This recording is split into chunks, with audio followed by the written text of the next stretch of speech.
Buenas tardes, profesora. Mi nombre es Misael Zárate Flores y me tocó exponer el tema de micropartículas de plástico en el mar, causas y posibles soluciones. El plástico ha existido hace mucho tiempo, desde el año 1907. Por la década de los 20 y 30, este fue industrializado con con diferentes tipos de elementos que estuvieran en soluciones con el cloruro de polivinilo o PVC, como se conoce.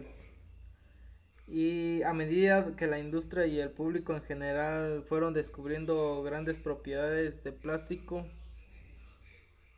no tardó en convertirse en el material de referencia para casi cualquier objeto imaginable. Antes de darnos cuenta, debíamos en vasos de plástico con popote de plástico y todo se venía con su inevitable bolsa de plástico. Luego, después de 20 minutos, todo ese plástico terminaba en la basura. El caso es que hoy siguen fabricándose actualmente más de 30 millones de toneladas de plástico nuevo diariamente en todo el mundo. Y pues por cada persona que hay en la Tierra hay más de 1 tonelada de plástico. El plástico no es solo una industria de miles de millones de dólares, sino que es un contaminante de miles de millones de toneladas que llega a todos los rincones del planeta y principalmente en los océanos. ¿Dónde termina realmente el plástico? Pues el plástico termina en el océano en grandes micro micropartículas pequeñas, diminutas, que suelen ser menores de 5 milímetros. En cierta forma, casi todo el plástico que se han creado en la historia aún existe en la actualidad. Este plástico no desaparece, simplemente se hacen más pequeñas partículas cada vez más. ¿Qué pasa entonces con el plástico que desechamos? Pues por mucho que reciclemos todo lo posible, en realidad se recicla menos del 10% de todo el plástico que se hace, solo un 10% se recicla y el demás termina en los ríos, mares, en los océanos y pues también en diferentes partes de la tierra.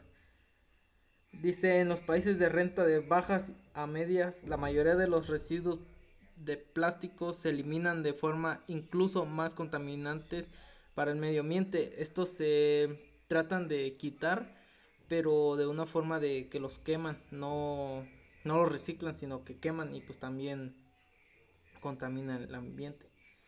Al final y al cabo, para quien no sabe cuándo volverá a comer, el problema del plástico no es una prioridad. En caso, la posibilidad de que un residuo de plástico termine en el mar es aún mayor. Y una vez en el mar, el daño que causará será terrible. O sea, los animales del mar, estos ingieren estos plásticos.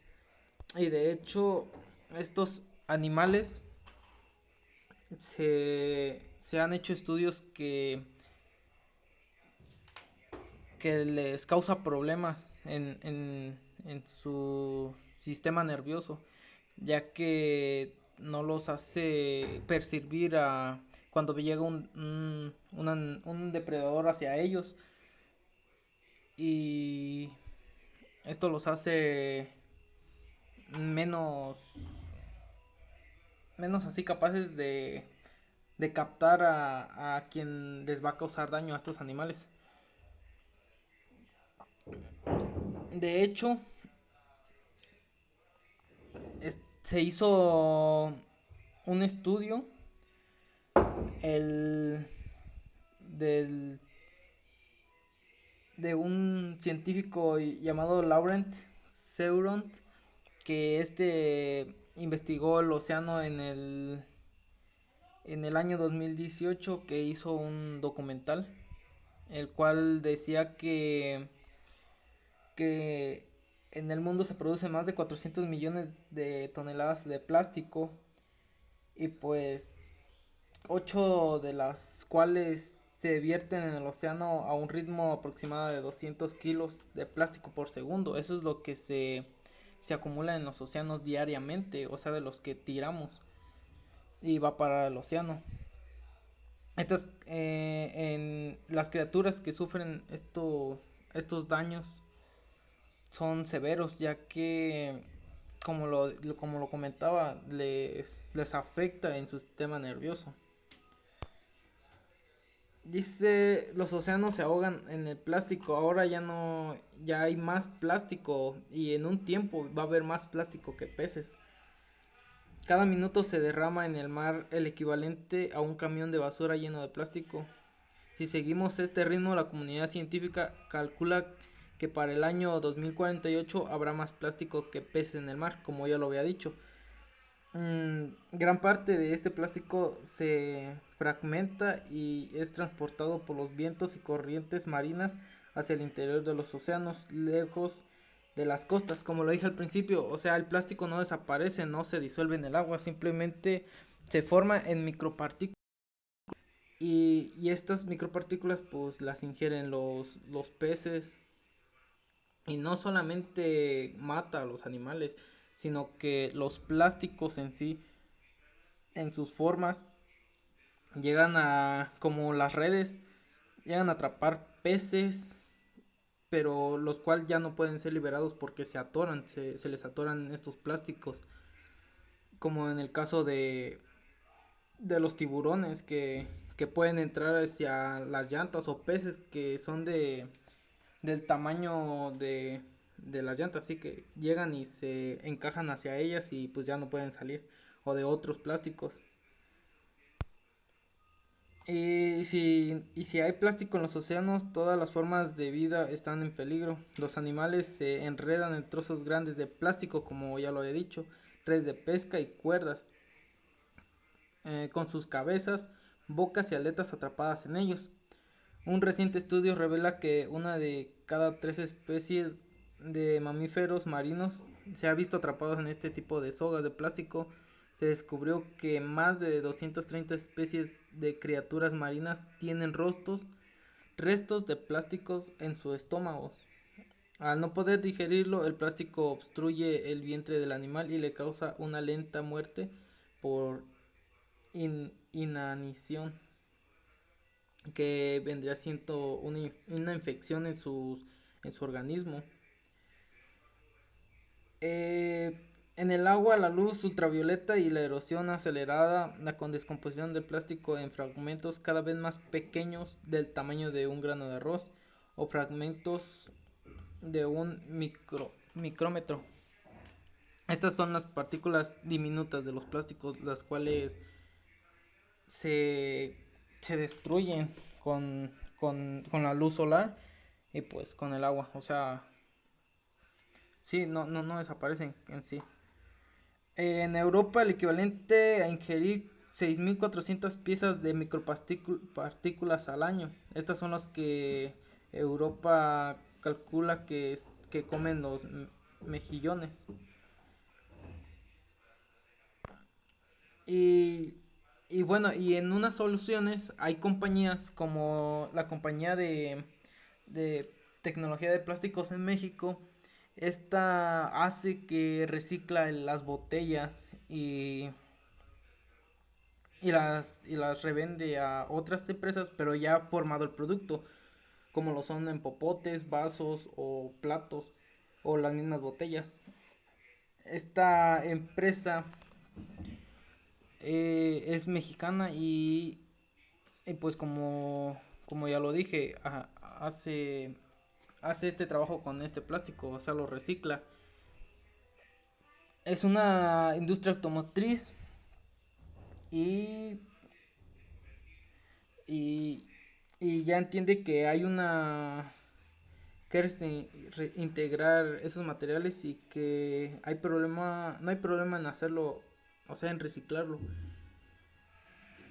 Una de las características mecánicas y de apariencia que tiene esta empresa es que los clientes que piden su producto, ellos dicen cómo la quieren y pues ya la empresa le entrega así como ellos quieren.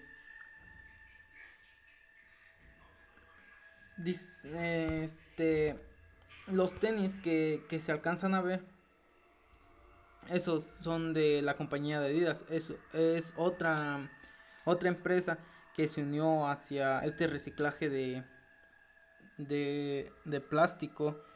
Y lo que hace es que con el plástico hace fibras que son hilos y teje el tenis con el plástico. O sea, también pasa por un proceso, por por una empresa, y a la empresa le entrega esas fibras, y ya la empresa de Adidas hace este tipo de tenis con microplástico. Y la lucha contra el plástico. El mundo está desesperado finalmente y tomando conciencia sobre la gravedad de la contaminación por plástico. En los últimos años, un número creciente de empresas, organizaciones y gobiernos han dedicado a abordar el problema y buscar soluciones que puedan acabar con esta amenaza para la vida. Una solución que tiene esto para el plástico es prohibir por completo el plástico, como lo es en San Francisco, que en el 2014 se convirtió en la primera ciudad en prohibir ventas de bolsas, y en las cuales estos llegaban a que si vendías este producto o que si dabas bolsas, se te llegaba, tú llegabas a pagar una fuerte cantidad. Bueno, como empresa, tú pagabas una fuerte cantidad de $38,000. Y, y no solamente en San Francisco, sino también el gobierno de Vanuatu también empleó en el Océano Pacífico, propuso la ley del plástico, que solamente se podría llevar plástico que sí fuera necesario. O sea, no podías llevar productos en bolsa o así, el cual podías llevarlo en la mano o en algún topper. De hecho, estas compañías, pues también aquí en México se hicieron presente. En algunos lugares ya no daban bolsas y ya las personas tenían que llevar su propia bolsa, sí, su propia bolsa, y traer sus productos que compraban en el mercado. Y otra de estas propuestas se centran en encontrar maneras de reinventar el material en sí.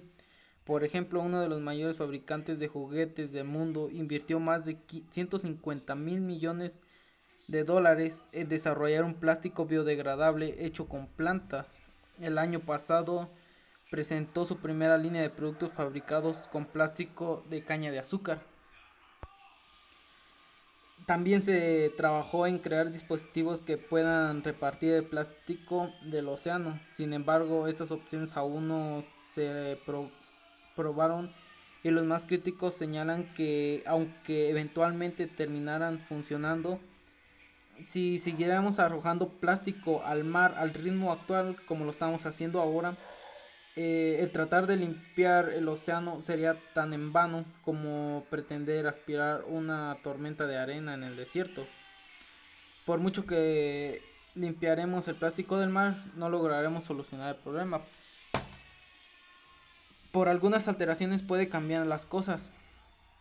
El activismo de base, como las huelgas escolares por el clima, inspiradas por la colegiala sueca Greta Thunberg, demuestra la firme voluntad de muchos por la lucha contra los problemas ambientales. Los jóvenes quieren opinar sobre su futuro y del planeta, y demostraron estar dispuestos a movilizarse y actuar para ayudar a acelerar el cambio que desean ver.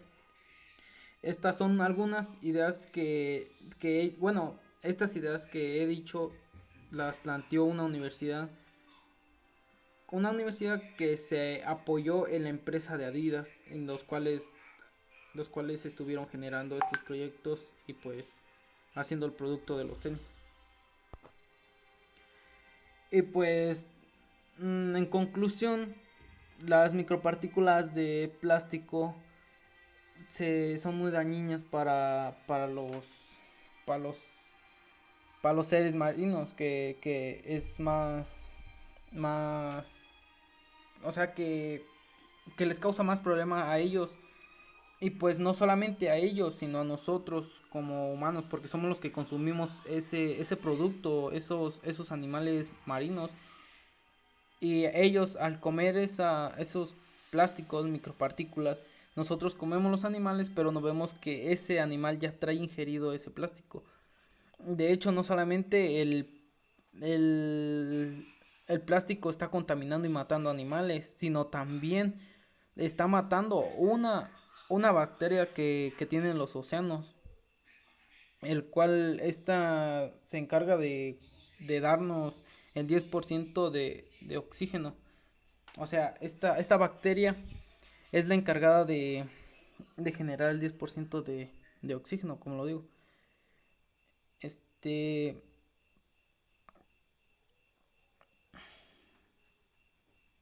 ¿Qué más iba a decir?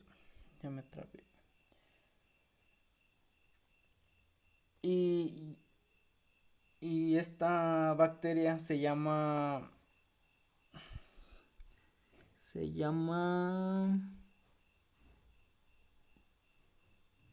Prochlorococcus. Es esta bacteria que fotosintética, fotosintetiza abundantemente el océano. Afirma, este fue una investigación de, del doctor Sasa Tetu, que es un investigador de la Universidad de McGill. Bueno, y pues esto sería todo y gracias.